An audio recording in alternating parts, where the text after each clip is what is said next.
세상에는 다양한 동물이 있습니다. 그 중에서 많은 사람들에게 사랑을 받으며 귀가 특징인 동물, 토끼가 있습니다. 오늘 이야기해드릴 존재는 다소 특이한 토끼 세 종류에 대한 이야기입니다. 기괴한 도서관 SCP-재단 시리즈 토끼 특집 지금 시작합니다. 가시죠. 첫 번째 토끼, 일련 번호 SCP-2037, 격리등급 안전, 별명 먼지 토끼. SCP-2037은 사막 솜꼬리 토끼와 비슷한 모습이지만 정확히 알려지지 않은 생물입니다. 솜꼬리 토끼로 분류되는 토끼와 동일한 식성이나 특징이 있으며 현재 SCP-재단에서 23마리의 개체를 격리 중입니다. SCP-2037의 변칙적인 특징은 무언가에 대해 위협을 감지할 경우 빠르게 도망치면서 신체가 먼지로 변하는 것입니다. 먼지로 변한 상태에선 물리적으로 공격하거나 제압하는 것에 대해 강한 내성을 보였으며 바람을 타고 빠른 이동이 가능했습니다. 또한 도망치는 도중 먼지를 잃을 경우 주변 환경에서 먼지를 모아 합치려고 합니다. 그리고 도망치는 행위가 끝났을 때 먼지의 양이 이전보다 부족할 경우 몸집이 작아진 상태의 모습으로 되돌아왔습니다. 도망치는 상태인 SCP-2037의 먼지를 조사한 결과 주로 토끼털, 낡은 피부 각질, 보풀, 거미줄로 구성되어 있었으며 먼지에선 어떠한 생체 조직도 발견되지 않았습니다. 게다가 도망치는 행위를 끝내고 원래의 모습으로 돌아왔을 땐 SCP-2037의 신체에서 먼지가 검출되지 않았습니다. SCP-2037은 미국 네브라스카주에 위치한 어느 공원에서 발견되었으며 당시 공원에 비정상적으로 많은 먼지가 널려 있다는 신고를 받고 현장을 조사하던 중 SCP-재단의 요원이 변칙 개체를 목격하여 감시가 시작되었습니다. 실험 2037-C SCP-2037 개체 한 마리를 위협하여 먼지 상태로 만들었습니다. 그리고 먼지의 절반을 덜어내는 실험을 했습니다. 이 과정을 반복했을 때 언제까지 원래의 모습으로 돌아오는지 알아보기 위한 실험이었습니다. 처음 먼지의 양을 절반으로 줄였을 때 몇 분 뒤 크기는 작아졌지만 토끼의 모습으로 돌아왔습니다. 그 후 남은 먼지에서 또다시 절반을 덜어내자 몇 분 뒤 크기는 더욱 작아졌지만 토끼의 모습으로 돌아왔습니다. 그리고 이 실험이 5번 반복되어 최초 먼지의 양의 약 3% 정도가 남았을 때 SCP-2037은 토끼의 모습으로 돌아오지 않았습니다. 실험 종료인 줄 알았으나 실험체에서 먼지를 덜어내서 다른 방으로 옮겼던 먼지가 토끼 상태로 돌아간 것이 확인되었습니다. 부록 2037-3 어느 날 재단에서 격리 중인 SCP-2037 개체 중 한 마리가 머리에 자라난 종양으로 인해 폐사했었습니다. 해당 개체의 살점은 몇 시간 만에 빠르게 부패했으며 몇 분 뒤 백골 사체가 되었습니다. 게다가 곧이어 뼈다귀는 먼지로 변했으나 또다시 몇 분 후 뼈다귀로 되돌아갔습니다. 현재 격리 중인 SCP-2037 개체들에겐 신선한 건초와 풀, 식수를 제공하고 있으며 하루 한 번 격리 컨테이너를 청소하고 있습니다. 만약 기존에 없었던 먼지 더미가 목격될 경우 수집하여 관찰하도록 하고 있습니다. 먼지로 변하는 토끼 SCP-2037 먼지 토끼, 과연 정체가 뭘까요? 정말 토끼이긴 한 걸까요?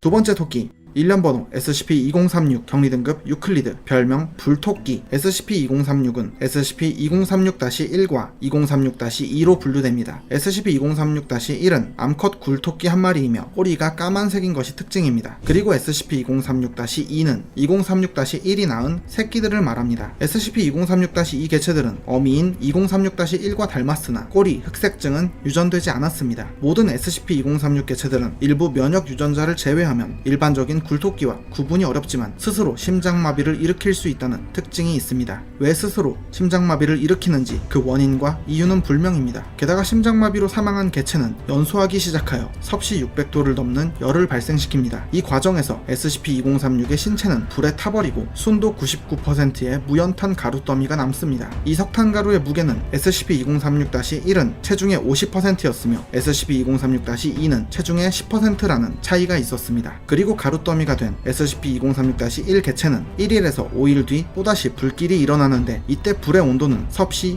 도에 달했으며 이 현상은 베타 사태라고 합니다. 시간이 지나 베타 사태가 종결되고 온도가 낮아지면 SCP-2036-1은 생후 2-3개월 정도의 어린 모습으로 다시 나타납니다. SCP-2036-1은 임신하지 않고 6개월이 지나면 다시 스스로 심장마비를 일으켜 사망하고 앞서 진행됐던 것과 동일한 불타고 석탄 가루가 되는 행동을 반복했습니다. 불타는 이유를 파악하기 위해 SCP-2036-1이나 SCP-2036-2에게서 표본을 채취했을 땐 어떠한 연소성 물질도 검출되지 않았습니다. 입수 내막 SCP-2036-1은 기동특무부대 요타-10이 서호주 외곽에서 확보했습니다. 당시 물구덩이에서 거대한 불꽃 악어가 목격되었다는 이야기가 돌았고 기동특무부대가 동물 담당 기관으로 위장하여 개입했었습니다. 현장에는 수검댕이가 된 2.5m 크기의 바다 악어 시체를 씹고 뜯고 맛보고 있는 SCP-2036-1이 있었습니다. SCP-2036-1은 요원들을 인지하고 도망치려 했으나 안타깝게도 강하고 재빠른 기동특무부대 요타-10 망할 FBI에게 붙잡혀 확보 및 격리되었습니다. 사건 2036-20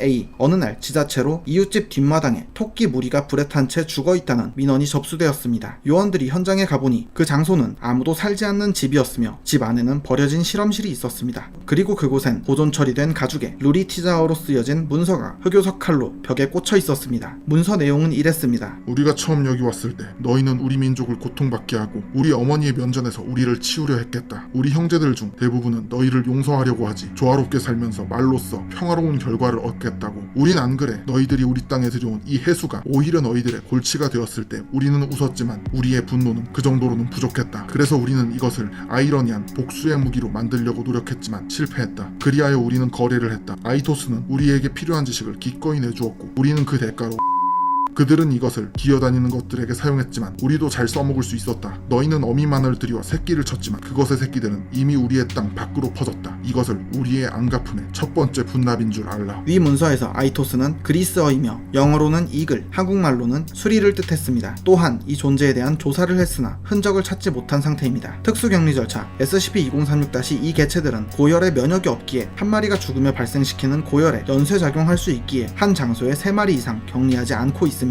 실험 중이 아닐 땐 SCP-2036-1에게 한 마리 이상의 건강한 굴토끼 수컷 한 마리를 제공하여 2036-1이 자살하지 않도록 하고 있습니다. 모든 SCP-2036 개체의 격리실은 고열의 내성이 있는 내화 복합 단열재 타일로 내벽을 도배하고 있습니다. 아직 발견되지 않은 야생의 개체가 있을 수 있기에 기동특무부대 람다-12 알성쟁이 사냥꾼이 추적 및 회수하고 있습니다. 스스로 불타는 토끼 SCP-2036 불토끼 모두가 잠든 저녁 집안에 들어와 불타버린다면 정말 끔찍할 것 같습니다.